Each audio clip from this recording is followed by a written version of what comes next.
Welcome to Joint Effort with Des Moines Orthopedic Surgeons. This podcast covers the pain and injuries that are associated with muscles, ligaments, and joints. So I'm Barron Bremner, and this is our third episode of Joint Effort, and I'd like to welcome Devon Goetz, who's one of our total joint specialists here. He's been here for a long time. Prior to that, he grew up in Creston, Iowa, son of the family doctor there, right? Yes. What was that like knowing everything? I mean, he was everywhere in town probably, taking care of everybody. Yeah, I grew up in Creston, and my dad delivered 2,000 babies there. He was on call about every third or fourth night, and so watching him work made me know I wanted to do a specialty instead of be a family doctor. But back then, did he do things like little surgeries too? And he stuff did like a that? little bit, small surgeries. The general surgeons down there did partial hip replacements and for fractures some and things orthopedic like that. stuff. Yeah. Okay.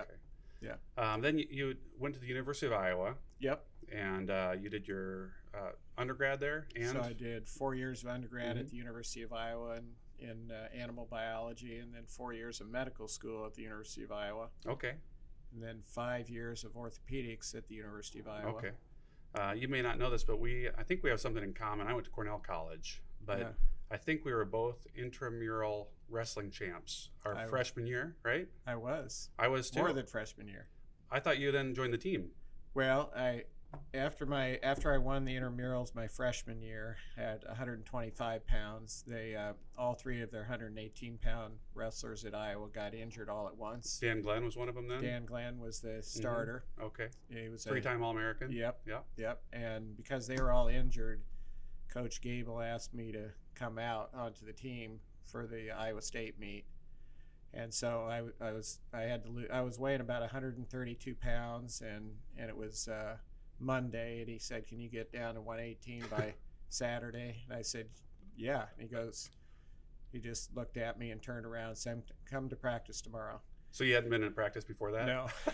Did you wrestle then that weekend? I wrestled. I worked out with them for 4 days. I got to suit up for the Iowa State match. And then Dan Glenn's knee got drained the day before, and he said, "I think I can wrestle now." And so my whole career was shaking hands with the Iowa State wrestler, and then I was done. That's good. So then I wrestled in intramurals. So you weren't on the team then the rest of the time? No, but they let me work out with them whenever I wanted for the rest of my college career. And even when I was in medical school, they'd let me come work out with them. So that was a highlight of my life. Yeah, right. Yeah.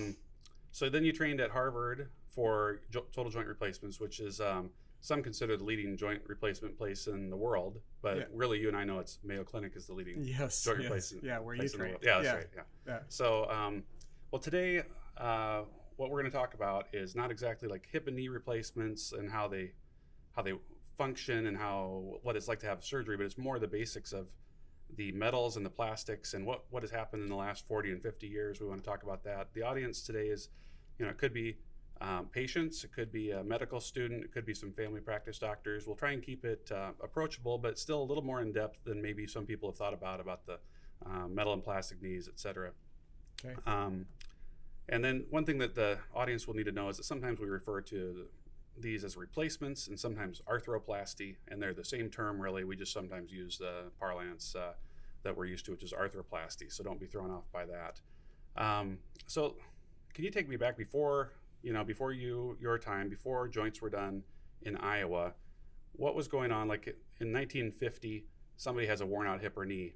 Were they just relegated to a wheelchair for the rest of their life, or what? Okay, yes. So even before that, way back in the 1800s, they tried a variety of things, like ivory. Ivory kind of looks like cartilage. It's white and shiny and slick.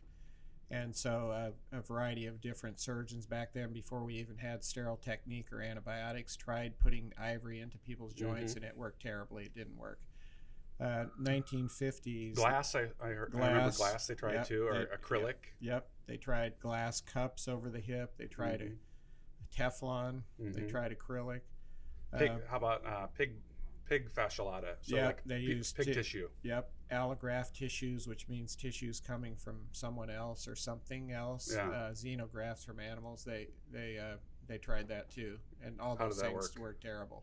Yeah. Infections and loosening, meaning they didn't have any good way of fixing them to the bones. I get sometimes in hip replacements they would just remove the joint, right? Right. That's called a resection arthroplasty or a girdle stone arthroplasty, and that actually helps pain, but it's terrible for function. So it would makes take away leg short. It would take away the grinding, but you really had a short leg and short, around. unstable leg when you had a resection of your hip.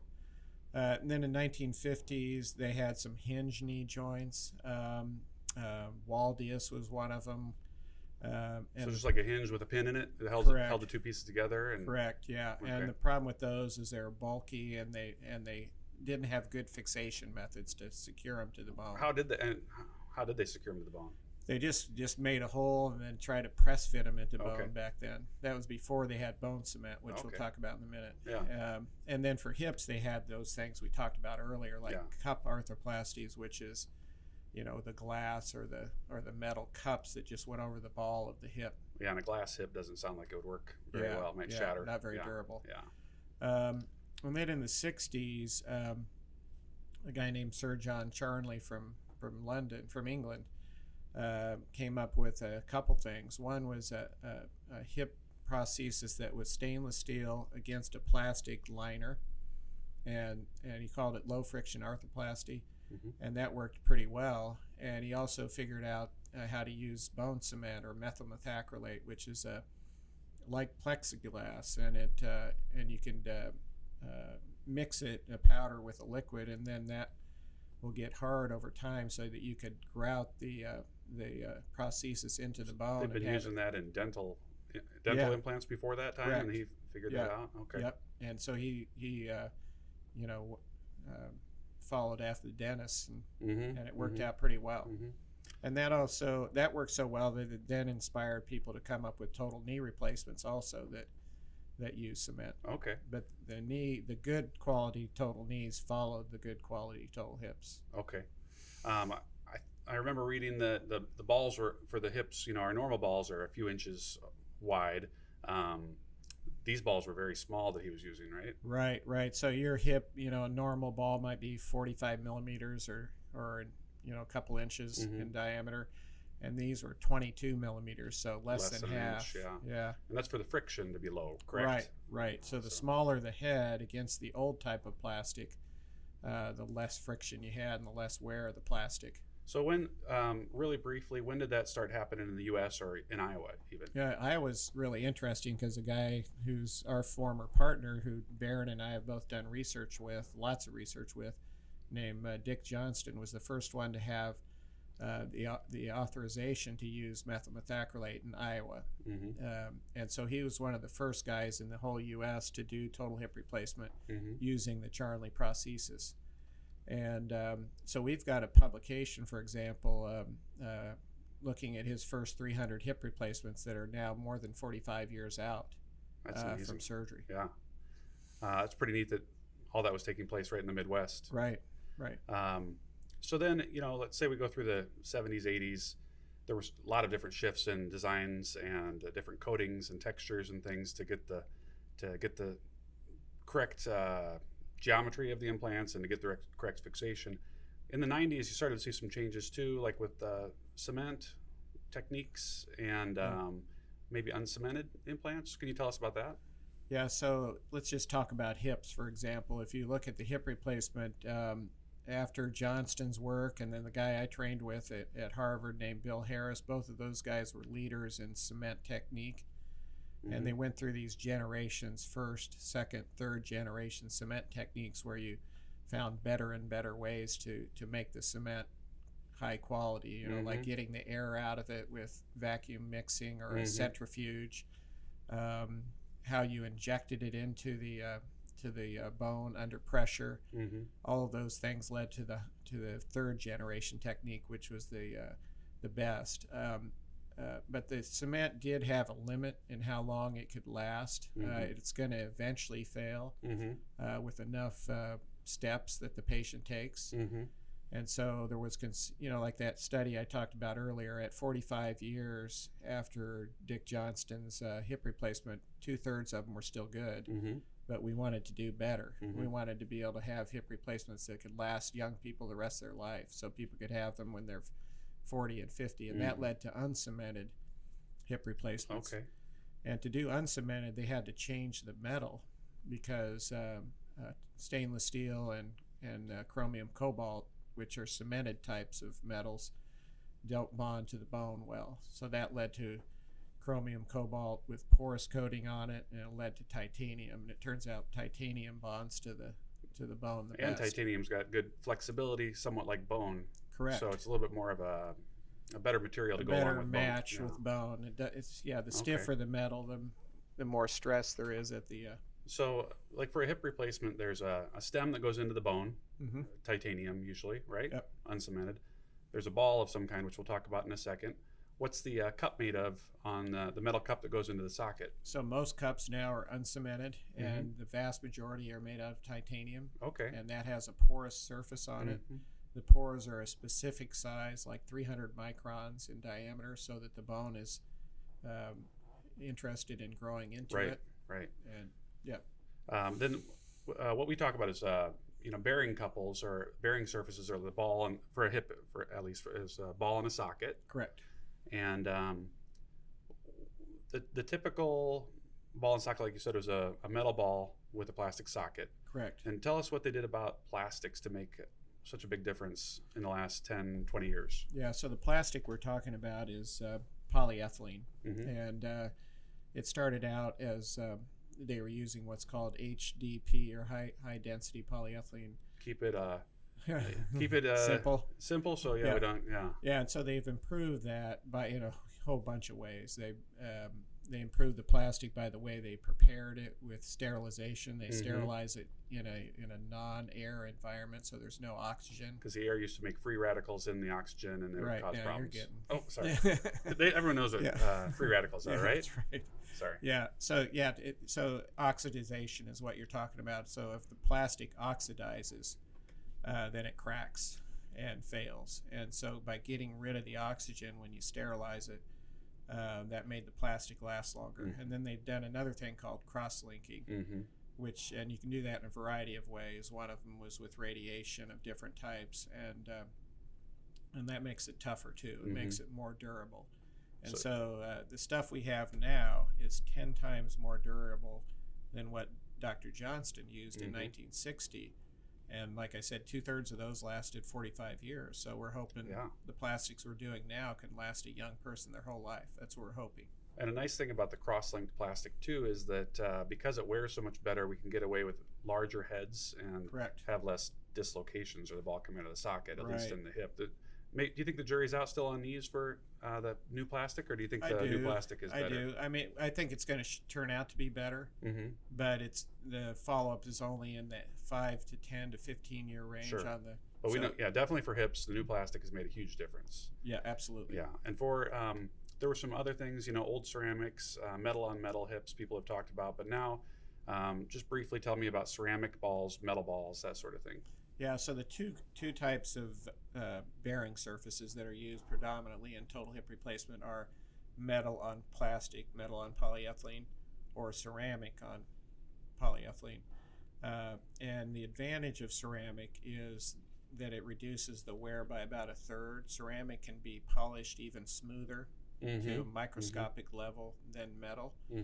And the disadvantage of ceramic is a couple things. One is there is a tiny risk. It's very tiny now of it shattering. It's less than 1 in 10,000 now. What do you do if it shatters? Oh, then you have to redo the hip and wash out all the ceramic particles and put another one in. And that's bad because those ceramic particles create an abrasive material in the hip. And the other disadvantage is cost. It's more expensive than metal. Okay.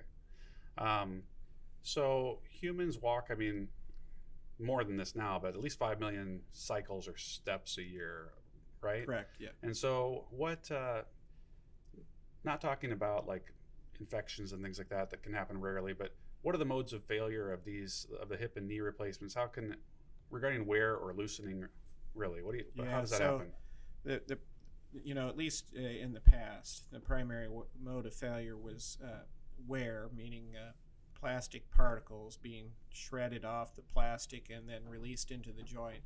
that would lead to either loosening or this other thing called osteolysis. Osteolysis is where the wear particles, the plastic debris, gets into the bone, and then the body reacts to it by sending inflammatory cells called macrophages. But they eat away the plastic, and in the process of eating away the plastic, they eat away bone too. And the loosening is just debonds from either the cement or from the bone or the cement. Yeah, so the metal separates from the bone. Gotcha. Yep.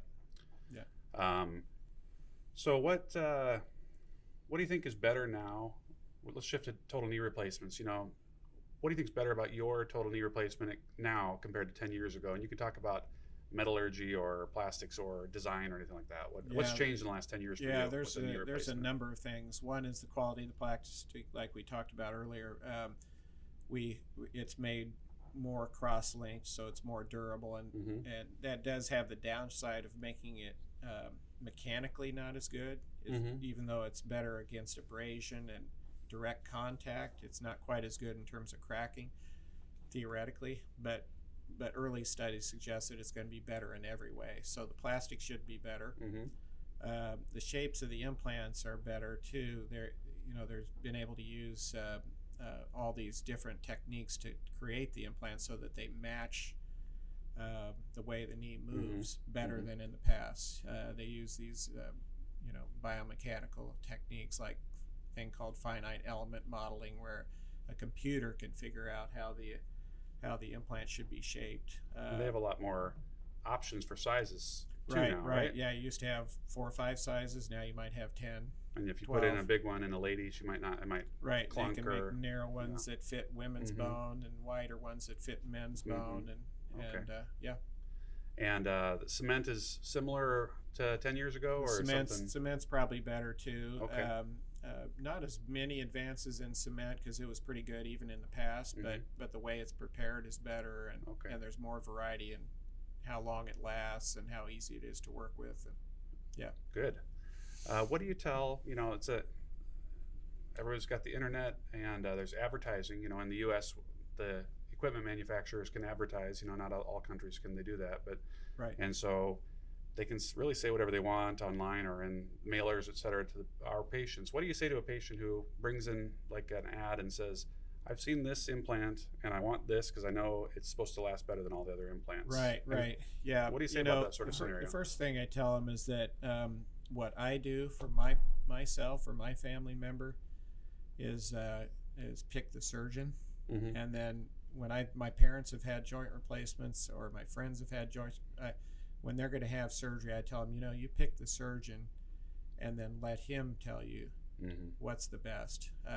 And very often that surgeon has spent hundreds of hours studying all these different advices, like you might see on the internet, compared to you spending a couple hours. And so they, generally they have a good idea of what's going to work the best. Right. And the other thing is they're mostly equivalent.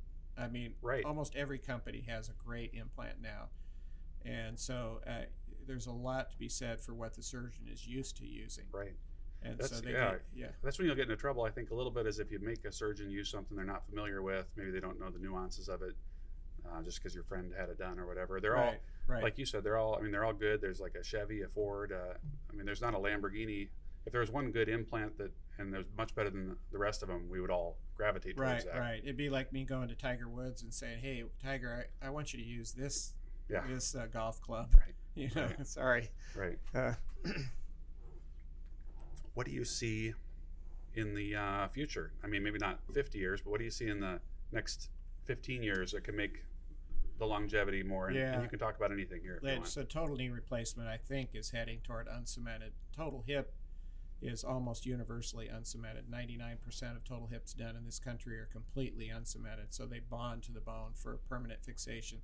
The knees haven't done that yet, because every time an uncemented total knee has been designed, it hasn't had the low failure rate that the cemented knees had. But they're getting better at designing the implants. They're getting better at creating porous surfaces. So we got great implant. The cemented stuff lasts awesome for 15 to 20 years for a knee. Right. And you're trying to get a knee that will last 30 or 40 years. Put in a young, active 45-year-old and have it last till they're 85. So that's the goal. And so the new uncemented knees, you think might be helpful? I'm hoping that they'll Okay. turn out to be. Yeah. What else might help us in the future? Well, different ways of polishing the surfaces of total knees, for example, should make them last longer. There's computer assisted surgery where you use a robot or a computer to help you put the implants in.